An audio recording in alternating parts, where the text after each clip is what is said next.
कथा सिद्धार्थ के जीवन के उस दौर की है जब वे बुद्धत्व को प्राप्त नहीं हुए थे और निरंजना नदी के तटीय वनों में वृक्ष के नीचे ध्यान करते थे। सिद्धार्थ प्रतिदिन ध्यान करने के बाद पास के किसी गांव में चले जाते और भिक्षा मांगकर लौट आते। कुछ दिनों के बाद उन्होंने भिक्षाटन पर जाना बंद कर दिया, क्योंकि एक गांव के प्रधान की छोटी बेटी सुजाता उनके लिए नित्य भोजन लाने लगी।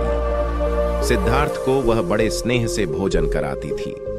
कुछ दिनों बाद उसी गांव का एक चरवाहा भी सिद्धार्थ से प्रभावित होकर उनके पास आने लगा। उसका नाम स्वस्थी था। एक दिन स्वस्थी से सिद्धार्थ बातें कर रहे थे कि सुजाता भोजन लेकर आई।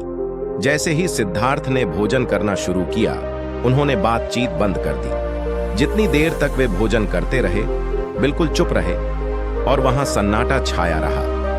स्वस्थी को हैरानी हुई। उसने सिद्धार्थ के भोजन करने के उपरांत उनसे पूछा, गुरुदेव, आप मेरे आने के बाद निरंतर वार्तालाप करते रहे, किंतु भोजन के समय एक शब्द भी नहीं बोले।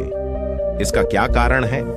सिद्धार्थ बोले, भोजन का निर्माण बड़ी कठिनाई से होता है। किसान पहले बीज बोता है, फिर पौधों की रखवाली करता है और तब कहीं जाकर अनाज पैदा होता है। फिर घर की महिलाएं उसे बड़े जतन से खाने योग्य बनाती हैं। इतनी कठिनाई से तैयार भोजन का पूरा आनंद तभी संभव है जब हम पूर्णतः मौन हों। अतः भोजन के दौरान मैं मौन रहकर उसका पूरा स्वाद लेता हूँ। वस्तुतः शांति से किया गया भोजन न केवल शारीरिक भूख को तृप्त करता है, बल्कि मानसिक आनंद और सात्विक ऊर्जा भी देता है। अगर हमारे वीडियो पसंद है तो चैनल को सब्सक्राइब करें।